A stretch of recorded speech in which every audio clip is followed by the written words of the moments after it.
Bonjour à tous et à toutes, j'espère déjà que vous allez tous très bien. Donc aujourd'hui je vous retrouve pour le débrief de ce match hier qui s'est passé à 15h35 à Ernest Wallon entre le Stade Toulousain qui est resté leader avec 18 points et le Loup qui se déplaçait à Ernest Wallon qui était à quelques places derrière avec 12 points, était à la conquête de points pour essayer de remonter dans le haut du classement.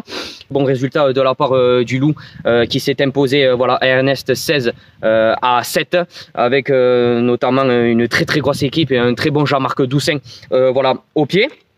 Mais bon, ils ont su rester efficaces, ils ont su rester dangereux tout au long de la partie pour mettre fin à une invisibilité impressionnante de la part de nos Toulousains.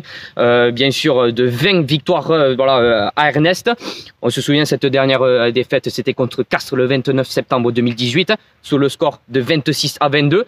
Et le ratio, c'était de 19 victoires et un nul. Donc, on gardait quand même une invisibilité assez impressionnante. Et les Toulousains voulaient confirmer, bien sûr, pourquoi pas avec une 5e victoire d'affilée en championnat en top 14. Malheureusement, ça n'a pas été acquis face à une très belle équipe du Loup, comme je vous l'ai dit.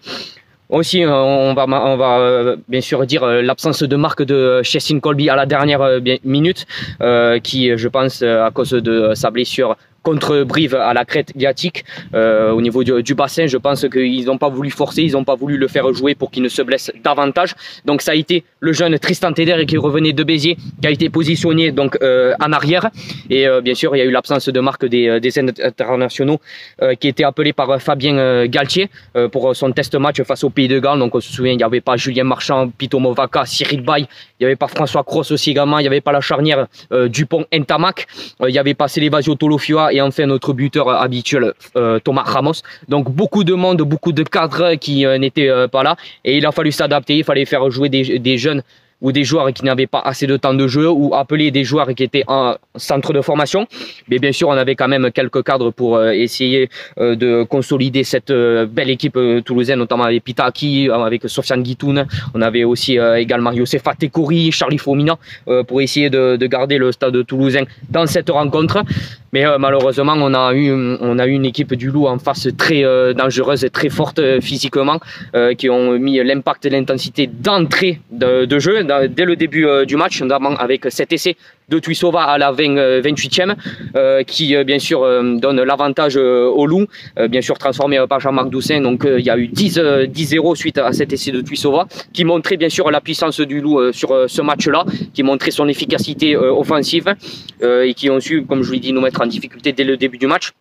Ensuite, heureusement, il y a eu 2 essais du côté du Loup qui n'ont pas été accordés à cause de 2 passes en avant, notamment celui de Tuisova à la 43e et celui de William à la 62e. Heureusement, parce que sinon, ça aurait été notamment une très grande correction de la part du Loup à Ernest Wallon. Mais voilà, très bien arbitré par Gahuzer qui s'est fait aider de l'arbitrage vidéo. Mais quand même, ils ont su garder Jean-Marc Doussin très précieux au pied, car avant cette réaction des Toulousains à la fin du match, les Toulousains étaient menés 16-0, comme je vous l'ai dit, avec cet essai de bien sûr Tuisova et avec un jeu au pied très précieux de Jean-Marc Doussin. Mais les Toulousains, comme je vous l'ai dit, se sont réveillés et ont su montrer leur efficacité devant, avec notamment une très bonne entrée du jeune demi de mêlée Théo Iljelden, avec un essai notamment à la 69e. Donc comme je vous l'ai dit, ils se sont réveillés à la fin, ils ont su mettre en difficulté le Loup à la fin de match. Malheureusement, je pense que si ils avaient su montrer leur efficacité devant la défense du Loup, je pense que le match, on aurait pu le gagner, on aurait pu peut-être apporter un bonus défensif, on aurait pu le gagner, c'est vrai, on est resté bien 10 minutes devant les 22 mètres du Loup, mais comme je vous l'ai dit, on est tombé sur une défense très compacte, très compacte du côté du Loup. On a difficile de passer, des fois quand on voulait faire des attaques, on était soit arrêtés ou soit on ne trouvait pas de solution parce que le Loup montait très haut. Des fois, ils ont été bien sûr pénalisés parce qu'ils étaient hors jeu. Mais dans sa globalité, dans le match, ils avaient une ligne défensive très haute, très compacte, très difficile à passer. Mais Théo Iljelden, avec sa petite taille et sa vivacité, a réussi à passer et à marquer cet essai à la 69e. Après, on a eu une réaction. Les Toulousains ont essayé bien sûr de concrétiser après cet essai, d'essayer de les mettre en difficulté encore plus, notamment avec cette erreur centre de passe de Tuisova qui nous ramène bien sûr à une mêlée à 5 mètres. Une mêlée à 5 mètres, je crois qu'il restait 3 ou 4 minutes de jeu. On a essayé de concrétiser, on a essayé de mettre cet essai pour avoir le bonus défensif. Malheureusement, voilà, on l'a pas eu, mais on a eu quand même cette entrée de Théo Ijenden très intéressante qui a su mettre de la vitesse, qui a su montrer voilà, son expérience, qui a su voilà, déjouer des fois la défense du Loup. Mais dans sa globalité, le Loup était bien supérieur hier et c'est une défaite bien sûr méritée de la part de nos Toulousains. Bien sûr, ils n'ont pas démérité, ils ont montré leur jeu, ils ont essayé de les mettre en difficulté. La fin de match a été très intéressante. Heureusement qu'on n'a pas concrétisé avant, mais bon, c'est comme ça. Malheureusement, une invincibilité qui s'arrête. On est quand même resté avec 4 victoires d'affilée en championnat. On reste quand même premier avec Clermont qui est 18 points. Donc c'est quand même un truc positif à retenir. Je voulais faire une petite parenthèse pour féliciter voilà, les Toulousains et cette équipe de France qui a été impressionnante hier face au Pays de Galles. Des Toulousains qui ont été impressionnants, notamment avec un Antoine Dupont extraordinaire. Vakatawa en centre qui a su déjouer la défense du Pays de Galles, qui a été très impressionnant grâce à sa force, son caractère, qui a su des fois faire la dernière passe qu'il fallait pour Antoine Dupont.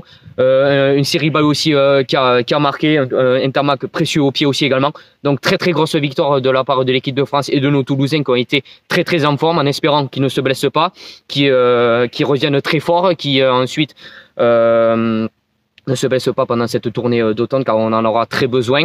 La semaine prochaine, on se déplace à Paris, au Stade Français, notamment avec cette défaite qui, je pense, les met en travers, qui, je pense, leur remet un petit coup au moral parce qu'ils faisaient une très bonne rencontre, mais cette remontada incroyable de la part du Racing Métro qui gagne cette rencontre 27-25. Voilà, une très bonne réaction de la part de Laurent Travers, mais ça, on n'en reparlera pas.